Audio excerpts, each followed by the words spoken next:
A gente tem uma pergunta aqui, Felipe. Obrigado, Bruno. Quando a gente montou a peça, é uma pergunta para todos vocês, assim, na verdade, porque quando a gente montou a peça, pela temática e por conta do merda do Bolsonaro, desculpa falar assim, né, mas a gente sabe, a gente ficou com muito medo, né, pela temática, pelas pessoas estarem super agressivas e tal. E eu nunca tinha pensado sobre a questão da literatura, se vocês sentem que isso pode, de alguma maneira, atingir os livros, se publicar mais livros nessa temática, se vai ter uma censura, se vocês, sei lá, se a comunidade da literatura pensa, tem alguma... Porque eu sei que no teatro a gente conversa muito sobre isso, sobre essa coisa de, sei lá, chegar um louco aqui ou mesmo alguém censurar a peça. Mas isso eu queria perguntar para vocês, se vocês sentem que no trabalho de vocês, ou no que vier a acontecer, se vocês sentem que pode vir uma censura desse novo governo.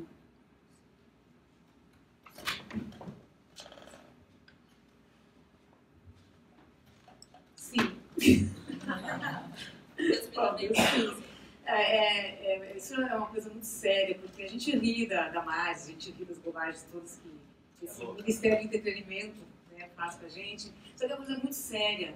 Eu vou falar pela literatura infantil, o que eu vejo, assim, livros infantis já estão sendo censurados. Tiraram, agora, da Maria Clara Machado, que é um livro que fala, dizem que é um livro que fala sobre suicídio infantil. Não é. Então, tem coisas absurdas que eles inventam, né? E isso cai no pensamento comum e acaba virando uma merda, porque eles censuram mesmo. Até eu brinquei, peguem essa patona logo, porque não vai ser censurada. É uma brincadeira, mas tem um fundo de verdade isso. Porque quando o assunto ele tá explícito que é LGBT e tal, eu ouço coisas como eu ouvi na livraria. Tu fala assim, a diversidade pode, porque é um cabelinho crespinho aqui, não sei o que, né? Todo mundo leva um pouquinho mais, parece que é um assunto mais ameno. Mas no nosso caso, a coisa fica mais pesada. Eu estava numa feira lá na Tijuana, que foi no Parque Lage, aí veio uma senhora, eu estava com o livro, ela chegou assim, o que é o livro? Não sei o que, expliquei. Ela bateu no meu ombro e falou assim, é como ter uma pessoa doente na família, né? Tem que aceitar. Minha senhora, tchau, mandei a mulher embora. Então, assim, as pessoas não entendem, elas não entendem. Então, imagina como é que tu vai fazer uma criança entender e conviver com pessoas diferentes, porém iguais, se o próprio pai, a própria mãe não tem esse pensamento, se o professor não tem. Agora vai dar aula em casa. Entende? Então, um problema muito grande. Então, a gente faz esse trabalho aqui, só que tem uma luta primeira, que vem antes disso, que a gente lutar pelo coletivo, para tentar derrubar essas leis, tentar derrubar esse governo, uma coisa muito mais séria. A gente está assim na pontinha, tem muito, um iceberg essa luta de agora. Tem coisa muito anterior a isso, questões sociais, porque estão matando gente por aí, sabe? E não são só trans, estão matando gente na rua, as pessoas estão morrendo de fome. E a coisa vai piorar. Então, acho que aqui é uma sementinha que a gente está jogando assim, no solo, que tem que ser fértil, eles não estão querendo, mas tem que ser fértil, só que a gente tem que pensar no coletivo também, sabe? A questão LGBT, sim, mas a questão social também. Eu não sei quem vem antes, mas a gente não pode esquecer disso. Eu acho assim, a minha experiência, por exemplo, em grandes livrarias, Saraiva, Cultura, algumas que eu já fui, eu sempre entrava e falava, você tem a seção LGBT? Não era nem na questão só infantil, mas você tem a seção LGBT? Não tinha. E aí muitas vezes eu falava, como é que eu faço para indicar um livro? Eu tenho uma editora e tal, contava toda a história. Não, mas aí eu tenho que te dar um e-mail de não sei quem, eu tinha que passar por 25 departamentos até, de repente, conseguir alguma resposta. Até por isso, o Grupo HPM, eu, por exemplo, não coloco livro em grandes livrarias porque não entra. É muito difícil entrar. A não ser que você tenha a chancela de uma grande editora por trás, que não é o meu caso. Então, eu sempre vendi muito de forma paralela, internet mesmo. E eu acho que, assim, até as grandes editoras estão tendo muito problema. Até um pouco tempo atrás, eu estava lendo o livro Eu Sou Puta, da Amora Maia, isso. E ela fez um relançamento e teve que mudar o nome do livro e alguns trechos para Eu Sou Pura. Ela até brincou muito no Instagram que era para a família tradicional brasileira comprar e tal. Eu tive aula com ela em alguns cursos de aula de português e da literatura, maravilhosa, sensacional. O livro é maravilhoso, é sensacional. E é muito complicado. Eu tenho um livro na minha editora que se chama Intensamente Vadia, que, por incrível que pareça, não tem nada a ver. O vadia foi um adjetivo que a autora usou, que ficou maravilhoso. Mas, por exemplo, é um livro que eu tenho muita dificuldade de vender, porque eu coloco no Facebook, o Facebook bloqueia meu post. Eu coloco no Instagram, o Instagram bloqueia meu post, porque eu não consigo nem taguear como um produto no meu Instagram, porque o nome não permite que eu tagueie. Então, assim, tudo é muito complicado para que a gente vá à frente com o trabalho que a gente faz. E eu acho que agora, na verdade, a gente só vai ter mais empecilhos, mais dificuldade. Graças a Deus, eu nunca tive muito problema nas redes sociais de comentários negativos, e agora surgiram alguns comentários do tipo, que absurdo vender um livro desse. Bem aquele tipo do, quer ser gay seja, mas não vem vender livro sobre isso. Essas coisas assim que acontecem, né? Olha, até hoje, até janeiro eu não tinha essa preocupação. Depois que o livro virou peça, inclusive o dramaturgo está aqui, Antônio Ribeiro. Parabéns. Obrigado. Ele fez a dramaturgia. Depois que virou peça, começaram a surgir comentários de cunho religioso bem ofensivos na página do livro. E eu acho que se alguém ler o livro, que está no governo ou no campo de censura, certamente será censurado, que estou falando bem abertamente de sexo, de sexualidade, de putaria, de diversidade, de uso de drogas. Então está tudo muito claro e sem censuras. E eu acho que isso acaba sendo meio que talvez possa incomodar algumas pessoas mais conservadoras. Não, eu acho que, por um lado, a censura já começou, inclusive antes da eleição, né? A gente teve o episódio da exposição Cui Museu, a gente teve o episódio da própria peça de teatro, que era protagonizada por uma travesti. Rainha Jesus. Isso, que foi também proibida. A gente teve várias situações, a gente teve, agora não lembro se foi na Rondônia, se eu não me engano, que o prefeito mandou arrancar páginas de livros que iam ser distribuídos para as escolas. A gente já teve vários episódios de censura institucional, né? Censura decidida de maneira institucional pelo Estado. E eu acho que isso vai piorar, né? Até porque, se a gente parar para pensar, hoje o ministro da Educação, a ministra dos Direitos Humanos, o ministro das Relações Exteriores, posso citar 3 casos, são terraplanistas, assim, são pessoas profundamente ignorantes, profundamente burras, né? Mas, além disso, com uma carga de preconceito muito grande, uma carga de ódio muito grande, né? E que tem uma visão de identificar a literatura LGBT, identificar o feminismo como inimigos, né? Como inimigos do Estado, né? Eu acho que a gente está avançando hacia um regime de características fascistas, né? E acho que isso vai se aprofundar. Agora, eu acho também que, além da censura explícita, né? A censura explícita, assim, quando o Estado decide censurar uma coisa, como aconteceu com o museu, por exemplo, como aconteceu com aquela peça, você vai ter a autocensura, né? E esse que é outro problema. Porque eu acho que um dos grandes perigos do governo Bolsonaro, além de todas essas merdas que o governo Bolsonaro vai fazer explicitamente, eu acho que um dos grandes perigos é como ele mobiliza um setor da sociedade que até agora estava calado, né? E que hoje sente que o país é deles, né? Isso cria um clima de violência que, por sua vez, cria medo, e esse medo produz autocensura. Então, você vai ter situações em que, de repente, não vai ter uma decisão explícita do Estado censurando o livro, mas as livrarias vão ficar com medo de colocar visível, né? Assim, aconteceu, tipo, o Filho do Armário passou mais ou menos uns 3, 4 meses estando primeiro na lista dos mais vendidos da categoria ensaio na Saraiva, né? E você ia na Saraiva e você não encontrava.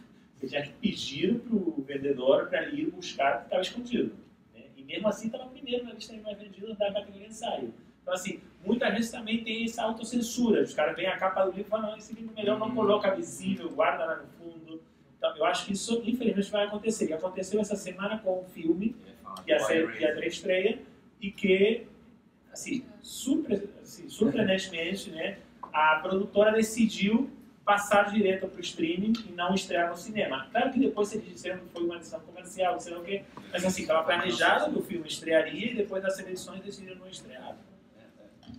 Esse é um filme, para quem não sabe, se chama Boy Erased, que é baseado numa história real do autor do livro também, chamado com o mesmo nome. E o livro, inclusive, tá nas livrarias com a capinha do filme. Botaram, tipo, a Nicole Kidman, até acho que junto com a campanha de lançar o filme, bota a capinha do filme para vender mais. Aí o filme não passou. Ia estrear agora dia 31, e aí um dos atores e o diretor postaram que tinha sido censurado. Aí a Universal veio falar que não foi censurado porque não tinha sido vendido muito bem lá fora e não ia compensar aqui. Mas tem tanto filme, gente, que passa aqui que não vai ninguém ver, vou eu e meus 3 velhinhos, sabe? Tipo, ali no Estação. Não vai, já vai direto pro Now, sei lá, tipo assim, já foi. E aí um filme, agora, em janeiro, sobre um garoto que vai numa instituição religiosa de cura gay, justo esse, eles não vai dar problema. Tipo, não, né? Mas isso da autocensura é muito louco, porque a gente, quando foi estrear a Luciana Produtora, a gente conversou muito sobre isso. Porque era muito oportuno pra gente estar com essa peça agora, a gente estava há anos tentando e agora o teatro deu essa oportunidade. Então era assim, pô, incrível, vamos com certeza. E os casos de violência começaram a acontecer e a gente falou, mas, tipo, Lu, será que não vai entrar uma Lu que vai matar a gente? Será que tudo que parecia absurdo, tipo, entrou na nossa conversa de produção, sabe? Como que a gente vai estar ali no palco e tal? E a gente está no risco, né? Mas rola mesmo esse...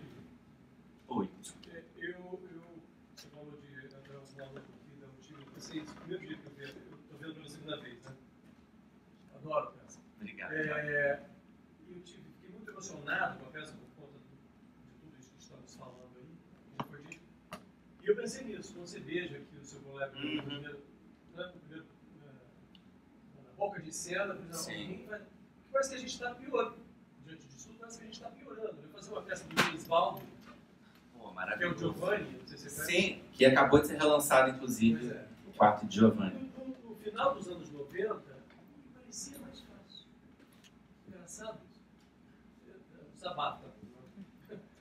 A gente está piorando, né? Porque parecia que as pessoas se comunicavam, que era mais tranquilo falar sobre isso, né? E a gente está mais censurado, né? A gente está mais fudido. É isso, né? A gente está mais fudido.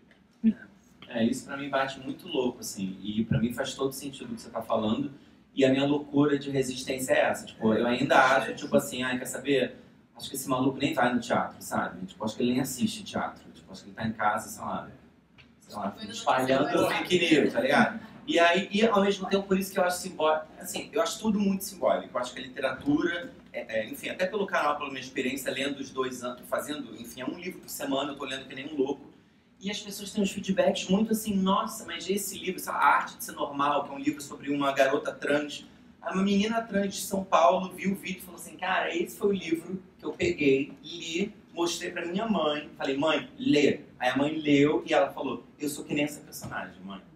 Foi a maneira que ela usou pra, tipo assim, eu sou assim. Eu tenho feedbacks de livros, assim, incríveis. Então, literatura infantil, de novo, tipo assim, a Sapatone, eu fui ver, tem, assim, juro, tem uns 30 livros maravilhosos infantis pra criança, pra bebê, assim. Que eu, tipo, comecei a ler, e aí quando você vai procurando um, vai surgindo outro, né? Então eu tenho lá, tipo assim, uma pilha de livro infantil em casa, que eu leio. E eu falo, gente, como é que isso aqui não tá em todas as escolas, sabe? Olivia tem 2 papais, o namorado do meu pai ronca, a princesa Joana, que é uma princesa trans. Eu falei, gente, isso aqui é tão maneiro quanto qualquer outro livro. E, assim, aí vira literatura de nicho. Aí vira literatura só do público. Aí meu filho não vai ler porque ele vai se influenciar por essa ideia. Aí eu fico pensando que também acham que, sei lá, que eu virei gay com 18 anos, esquerdopata, petista. Não sei, entendeu? Com 18 anos eu resolvi gostar de homem, tipo, é uma coisa que é muito louco. E aí, na resistência mais louca de fazer essa peça e criar esses momentos, que também é assim, os livros são importantes dentro de cada assunto, claro, para alguém que vive aquilo poder olhar e falar assim, nossa, eu pertenço à literatura. É muito louco falar isso, mas assim, eu pertenço a histórias. Eu, ou parte de mim, ou conflitos que eu penso, estão nas histórias. Porque eu cresci e não estava em história nenhuma. A história mais próxima que eu vi foi, sei lá, Sandrine Jefferson na Próxima Vítima, que eu era uma criança, olhava aquilo ali, não podia nem ver a novela, que era a novela das 8, tinha que dormir cedo, sabia que estava tendo lá, e o ator foi agredido na rua porque fazia o personagem viado. Aí, mas tudo bem, ainda tô confuso, as lésbicas, o que são as lésbicas? Lésbicas, Cristiane Torlone, Silvia Pfeiffer, começou seguras, mulheres, como se fossem as duas personagens seguras, maravilhosas, e tipo assim, quando toca, tipo assim, 9h20, e explodiu o palco, elas morreram, acabou a peça. Foi isso que aconteceu na Torre de Babel. As lésbicas estão tranquilas, não tem problema. Bota elas no shopping, implode elas, acabou. Não deu. Então, pra mim, tipo assim, ter um livro infantil é legal, assim como ter uma peça e ter um filme, porque, tudo bem, eu queria ter visto essa peça, sinceramente, quando eu era criança, quando eu era adolescente, quando eu tinha 18 anos. Eu queria ter ido no teatro e ter visto, tipo assim, duas mulheres que estão juntas, casadas há 5 anos, estão discutindo como é que vão ter uma família, porque em algum lugar eu ia estar sentado ali pensando, então eu também posso.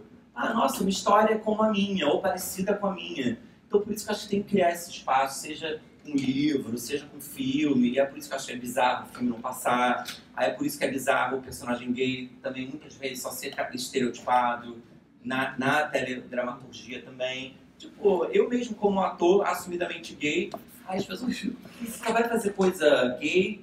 Eu falo, gente, tem tanto ator fazendo só hétero, ninguém nunca reclamou. Tipo, e aí vira uma loucura assim, você é um bom ator se você fizer o hétero bem. Não, lindo, não vou fazer o hétero bem, sabe por quê? Eu vou ficar fazendo gay o resto da minha vida. O problema é seu se você acha que gay é um tipo de personagem. Eu tô fazendo, se eu fizer um outro gay numa outra peça, acabei de fazer ano passado, Filho do Presidente, que é uma peça toda ano. Tipo assim, você olhar e falar que aquele personagem é igual a esse, só porque eles são gays, é porque é a sua visão. Não, Filho do Presidente, Carlos Bolsonaro, nada, mas era parecido. Era uma peça política do Christopher Schmidt maravilhosa, que era o filho do presidente, e o presidente se juntava, isso lá dos Estados Unidos, se fosse Brasil era pior ainda, mas ele se juntava com um pastor fundamentalista para chegar ao poder. E o filho era gay e falava, como é que você se juntou com um louco fundamentalista? Não. Gente, é tudo muito louco, né? Tipo, sábado veio aqui o Eric Witzel. Tipo, adorou, levantou e aplaudiu. Só a presença desse garoto aqui, tipo, quando você fala assim, quem é ele? Quem é o pai dele? Você fala, cara, o pai dele não entendeu nada da vida. Nada, né? Então, enfim, falei muito. Não, nem sei se eu quero o pai dele aqui, sinceramente. Que é melhor deixar ele lá no drone dele, matando, né, pessoas. Eu queria só fazer um comentário do espetáculo também, se você quiser comentar que foi trabalhado. Só que o microfone vai te ajudar. Dessa também vontade de ver histórias LGBTs no palco que sejam experiências gostosas, assim, né? Porque no geral eu sinto que suicídio, morte, tá tudo errado. Não, exato. Que existe uma espécie de masoquismo por parte do público, assim, sabe? Fazer um espetáculo infantil que era uma criança, enfim, que tinha seus questionamentos, mas que ela não sofria. E aí uma das críticas do cara era justamente, eu acho que ela tinha que sofrer. E eu acho que existe mesmo uma espécie de masoquismo por parte dos espectadores, assim, acho que eu vejo isso muito na teledramaturgia. E a gente... que o foco está sempre no fato do cara ser gay, na descoberta, e como ele vai sofrer, e como ele vai apanhar na rua, e como é importante também para uma plateia, enfim, acho que desse espetáculo mais majoritariamente LGBT, se sentir parte de uma... Mesmo, mas eu acho que... Não, mas enfim, é isso, mas enfim, então em primeira pessoa, como é bom também ver outros questionamentos e como a experiência da vida pode ser gostosa, divertida, engraçada. Não, isso, só pra te dar um feedback, eu escrevi a Totalmente Demais e agora estou numa próxima novela como colaborador também. E na Totalmente Demais a gente tinha o Max, que era o Pablo Sanab que fazia, que era uma bicha engraçada, ou seja, é o estereótipo. E aí a gente, tipo assim, foi driblando, assim, o que a gente pode fazer. Então, ele pega todo mundo, ele fala que tá feliz, ele é bem resolvido. Aí tinha um outro personagem gay mais velho que ia ser espancado. Aí a autora falou, não, vamos botar ele, que é a bicha engraçada que todo mundo gosta, pra levar porrada. E aí, como todo mundo amava ele, a gente pôde falar de homofobia com ele, dramão, tipo, tal. Mas já teve Malhação Sonhos, que era dos meus autores, Malhação Intensa, 2012. Eles tinham um personagem gay. E aí, enquanto o personagem gay estava se descobrindo, ele era aceito. Quando eu digo ele é aceito, tem grupos de pesquisas com senhoras de várias faixas etárias e classes sociais. E são as senhoras que mandam nas novelas. É uma realidade.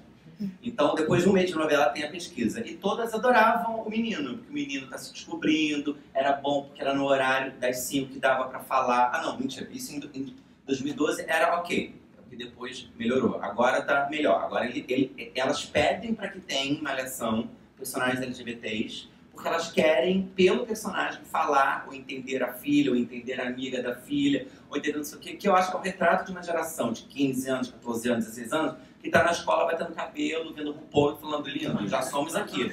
Então os pais que estão tendo que correr atrás e pedindo agora uma Malhação ter papel, viado. Só que na época era isso. Ah, ele tá se aceitando. No meio da novela, eles resolveram assim, o garoto se aceita, fica feliz que encontra um namorado. Aí não pode. Vocês estão loucos. A solução, tipo assim, o menino encontrou um namorado, estão felizes e viajaram para morar fora. E voltou no último capítulo. Então, assim, é surreal quando acontecem essas coisas. Então, assim, ainda existe muito forte o personagem gay no processo de aceitação na teledramaturgia é aceito pelo público. O personagem resolvido ainda tem complicações. Então, até se a gente for falar o personagem trans, né, o Ivan, que teve na Força do Querer, o processo de transição da Ivana para o Ivan foi super bem aceito. As pessoas gostavam do personagem. Mas se ele começasse como um homem trans bem resolvido, nunca teve. Não chegou nem perto aí. E quando é que vai ter, sei lá, o gay ou a lésbica ou o trans que namora, termina, briga, beija na boca, aí tem cena de sexo, aí é vilão? Não, tipo, é tudo sobre ser gay, é tudo sobre não sei o quê. Por isso que tipo, assim, começa a peça, o desavisado vê duas mulheres se beijarem, já começou, estão ali, e o assunto não é esse. Aí eu também acho bom, entendeu? Tipo, os personagens estão ali, vida que segue, vamos falar sobre agora os conflitos deles. A gente tem que andar muito, mas eu também acho bom começar a fazer, né? Vocês veem gente indo embora? Tá escuro, eu não vejo, mas acho que não, mas a produção falou, nunca saiu ninguém, né? Teve até um senhorzinho complicado, não teve? Não, hoje teve uma senhorinha Mas ela que saiu, mas ela amou. Ela amou. Ela amou. Não, mas não teve um senhor que entrou e falou assim, isso é peça de Ela viado? saiu depois que eles começaram a se beijar, é porque eu acho que ela já estava cansada. Aí já deu pra ela. Foi mesmo demais. Gostei demais e vou sair daqui repetindo muito. Não, e ela é super sincera, ela diz na lata qualquer coisa que ela gosta ou não gosta. Mas não teve um senhorzinho, Lu, que acho que foi o único relato que você me passou, que era um senhorzinho que chegou e falou assim, isso não é peça de viado, não, Esse né? senhorzinho, quando foi comprar o ingresso, virou assim, nossa, você é peça de gay? Ai, agora é tudo isso, agora tem que ficar. Entrou, tipo, até o final, aplaudiu e saiu de cabeça baixa.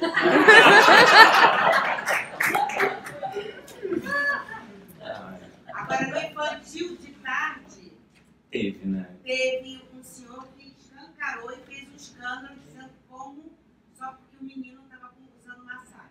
Não, ele pegava uma capa de super-herói e botava aqui na hora de dançar. Ainda nem E ele saiu caracterizava como uma xingando. saia. Mas o cara ficou com processo. Você vê, né? Eles estão Meu muito... filho adorou, meu filho adorou. E tem a loucura do não mesmo com as nossas criancinhas. E aí também, assim, não tem criança LGBT? Tipo, defesa da família. Eu fico pensando que eu passei a minha infância, a minha pré-adolescência inteira vendo todos os filmes héteros da Disney e também, né? Então, assim, eu acho que você assistir, você ler, não vai fazer uma diferença. Eu li muitos romances héteros, eu vi todas as princesas da Disney, e tamo aí, lésbica, até o fim. É porque tinha, não tinha nenhum outro tipo de conteúdo que eu me reconhecesse. Então, a gente via tudo que tinha de hétero na vida e ficava lá entendendo, pô, por que eu não gosto de homem desse jeito? Por que eu não faço isso? Eu sinto tanto prazer que nem essa pessoa do filme e tal, não sei o quê. E aí a questão até do que você estava falando, do reconhecimento, é a gente criar um conteúdo para quem está passando pelas mesmas coisas se reconhecer, para ter histórias que falam o que eu estou sentindo. E eu acho que isso é o mais importante. Acho que essa é a nossa forma de luta, é empoderar quem está vindo depois da gente. Se eu, com meus 15 anos, não tinha ninguém para me dizer que estava tudo bem, com meus 16, 17 anos, eu hoje estou tentando dizer para as crianças, para as meninas de 16, 17 anos, que olha, tá tudo bem. Tá aparecendo uma merda agora, mas daqui a pouco vai dar uma melhorada. Então calma que lá na frente vai tudo melhorar. E aí eu acho que é a nossa forma de lutar com tudo que tá acontecendo. é mostrar que a gente não vai se abalar com o que as pessoas estão falando, com ódio gratuito. E eu acho que a gente está tentando trazer a próxima geração mais forte para brigar por tudo que talvez a gente não tenha conseguido brigar de uma forma tão boa. Então, acho que é muito isso aí que a gente está fazendo. A gente tem que fazer projeto de escola, Luciana. Ensino médio, rodar nas escolinhas. São Bento, que eu estudei. Imagina voltar no São Bento agora. Ô, ex-aluno. Imagina eu Queria voltar no fazer Santo essa peça Agostinho. aqui. Imagina eu voltar no Santo Agostinho. Ex-aluno, Ah, eu maravilhoso. queria. Todos os católicos, a gente vai e vende. Mas é para 16 anos, ensino médio. Ó, Pode começar. a maioria dos meus livros, quando eu pego essas autoras, eu tenho muitas autoras que são menores de idade. Autoras que estão escrevendo sobre romance entre mulheres. E a maioria, elas se baseiam nas fanfics. Não sei se muita gente que conhece essa vida adolescente de fanfic, que é uma coisa sensacional que eu não conhecia e fui descobrindo assim na vida. E eu acho engraçadíssimo, porque elas criam casais que não existem na vida real, né? Alguns existem, mas a maioria não existe. E eu fiquei pensando, eu falei, gente, acima de tudo, apesar de toda a loucura que parece essa ideia de fanfic, elas estão escrevendo sobre romance entre mulheres e tem histórias dessas na internet que tem mais de 2 milhões de leitores. Sim. Eu fico, gente, são 2 milhões de pessoas lendo um romance que eu, com meus 17 anos, não existia e eu queria ter lido. Então, assim, os adolescentes, talvez eles estejam mais preparados do que a gente imagina. Com certeza, assim, é a evolução humana, digamos assim. E eu acho que a gente está explorando, está começando a explorar agora essa brecha que eles estão nos dando. Então, até na editora eu brigo muito por isso. O negócio é abrir espaço. Talvez eles tenham voz, talvez eles queiram falar. Talvez seja um hétero que quer virar e falar, pô, eu li uma história na internet e achei maneiríssima e por isso comecei a discutir meus próprios pensamentos. E eu acho que a gente precisa abrir cada vez mais espaço. Eu acho que eu sou apaixonada por teatro, fiz teatro durante 10 anos da minha vida.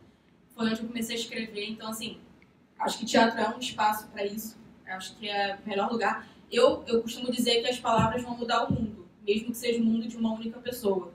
Então eu acho que a literatura nisso é peça-chave desde sempre, desde a infância, passando pela adolescência e até discussões mais profundas, como sobre positividade. Então assim, eu acho que a cultura é a porta para a gente mudar. A gente vai conseguir mudar, né, no meio desse Brasil todo que a gente tem aí. Tudo isso que ela falou, e também eu acho que a gente tem que proteger nossas crianças, nossos adolescentes, nós já estamos mais velhos, já passamos por vários preconceitos, gerações anteriores à minha também, e todo mundo sempre vai abrindo uma porta, só que as portas agora elas estão se fechando de uma maneira assim, absurda, sabe? É uma coisa que, nem na ditadura militar, a gente viu isso em 64 até os anos 80, uma coisa assim que... Eu fiz teatro nessa época e tinha 3 censoras para liberar uma peça infantil que falava de liberdade. Os bobalhões não entenderam que eu estava falando de liberdade. Então, assim, eu passei por isso, não sei se alguém deve ter passado também, é uma coisa absurda. Eu acho que agora vai ser daí para pior. Né? Não que ditadura militar seja boa de maneira alguma, mas da loucura que as pessoas estão vivendo, estão se apoderando desse ódio para cima de nós, para cima das pessoas que querem um mundo melhor. Então, acho que a gente que já passou por isso, as crianças e adolescentes de agora, eles também aprenderam com a gente. Só que a gente tem que continuar abrindo esse espaço para eles conseguirem ir um passo além e não voltarem atrás, porque a coisa está feia agora. Né? Então, nós... escritores, artistas, a gente tem que continuar fazendo a cultura efervescer, assim, como forma de resistência mesmo. A gente existe e ninguém vai tirar o nosso lugar daqui. A gente tem que entregar o teatrinho para falar, meu. Então faz a última consideração. Um pequeno comentário, assim, só para reforçar o que você trouxe. O Betinho, ele costumava falar muito sobre solidariedade, né? E a solidariedade, ela na década de 80, 90, ela foi um mote político para a resposta à AIDS no Brasil, que dizia respeito justamente a despertar empatia, né, se colocar no lugar do outro a ponto de sentir a dor do outro como se fosse sua e lutar pelo outro. Eu acho que a gente está aqui nesse momento, de alguma forma, tentando reacender isso, resgatar isso e fazer aí, de repente, acho que essa peça traz isso, de despertar nas pessoas um outro lugar e uma reflexão. Né? Acho que todos nós aqui, de alguma forma, temos bom, já que a gente estava falando sobre a questão das crianças, tem vários comentários sobre isso, eu queria falar o seguinte, eu falei hoje sobre o armário, a gente não entra no armário, né? A gente sai do armário, mas a gente não entra no armário em nenhum momento da vida, a gente nasce dentro do armário, né? Quando a gente nasce, o armário já está construído por cima de nós, e nós ainda não sabemos que ele existe, nós ainda não sabemos qual será a nossa sexualidade, mas o armário já está ali, né? E esse armário é gigantesco em todos os sentidos, né? Tudo que nos ensinaram desde crianças vinha no formato garoto mais garota, né? Desde os contos infantis até as orações para analisar o sujeito predicado na escola, que sempre eram João, ama Maria, nunca João, ama Mato Grito. A literatura infantil, o cinema, os desenhos animados, tudo vem em formato heterossexual. Não há propaganda de orientação sexual mais poderosa que a propaganda heterossexual. E ela é focada nas crianças e nos adolescentes, né? O kit gay é uma invenção de Bolsonaro, mas o kit hétero existe, né? O kit hétero existe. Todos nós fomos educados através do kit hétero. Desde crianças. Na escola, na família, naquele tio que chegava a toda a festa de aniversário perguntando: ele já tem namorada? No entanto, ao longo da história, em todas essas épocas, em todas as culturas, né, sempre teve uma proporção mais ou menos igual de pessoas que são homossexuais. Sempre teve. Toda essa propaganda, toda essa censura, toda essa imposição, toda essa normatividade não mudou o fato de que continuam nascendo pessoas homossexuais no mundo, desde que o mundo existe. Desde que o mundo existe. Isso prova que não existe como você, como eles dizem, doutrinar a sexualidade de uma criança. Eles estão tentando fazer isso há milênios e não conseguem. Então, não existe como doutrinar a sexualidade de uma criança, porque a orientação sexual não se aprende, não se muda, não se contagia, não se escolhe, é a que é, né? E o que muda quando você faz o que os países mais desenvolvidos fazem? Porque não é por acaso que aqueles países do mundo que são mais desenvolvidos, que têm os melhores, que têm as melhores taxas de emprego, de crescimento do produto, de distribuição de renda, aqueles lugares onde tem o melhor IDH, onde as pessoas moram melhor, onde a vida é melhor, o sistema de saúde é melhor, a educação é melhor, onde a indústria produz mais, exporta mais, onde tudo funciona melhor, nesses países tem educação sexual com perspectiva inclusiva nas escolas. Nos países em que a qualidade de vida é melhor, nas escolas se faz tudo aquilo que a Damares, Bolsonaro, Malafaia diz que não tem que fazer, né? Eu conto no livro uma história de uma escola da Bélgica, que é super interessante. É uma escola que todo ano faz uma peça de teatro com as crianças, protagonizada pelas crianças, que é um casamento. Então, todo ano escolhem duas crianças que encenam um casamento, né? E fazem a festa, João Arroz e tudo isso. E sempre tinha sido um menino e uma menina. E em 2016 foram dois meninos. Por quê? Porque dois meninos perguntaram para a professora: a gente pode se casar também? E a professora falou: claro, não tem problema. Claro, na Bélgica o casamento igualitário é lei desde 2002, se não me engano, há muito tempo, né?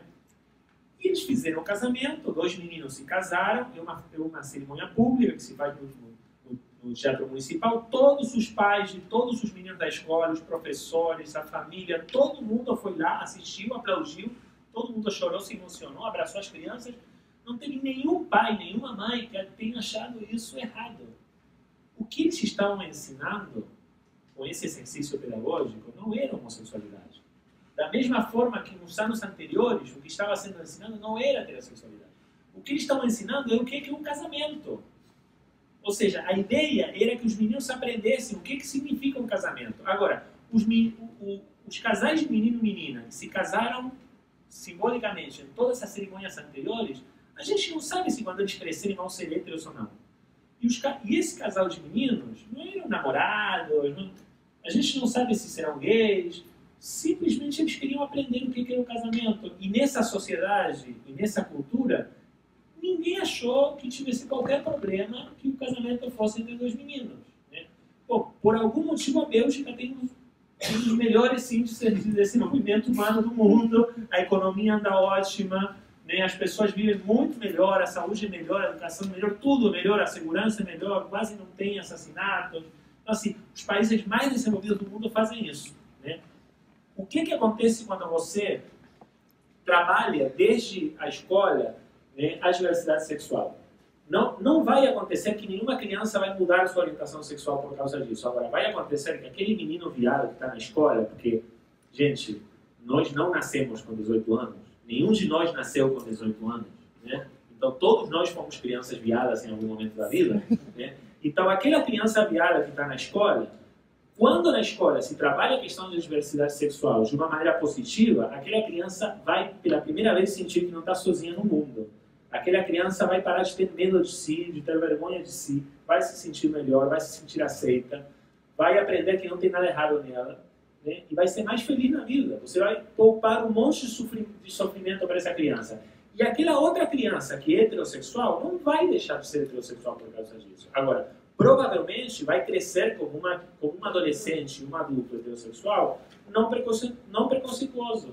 Provavelmente essa criança heterossexual educada dessa forma, no futuro não vai ser eleitor de Bolsonaro.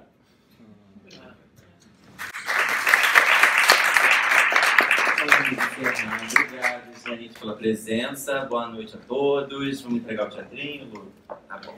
Obrigado, gente.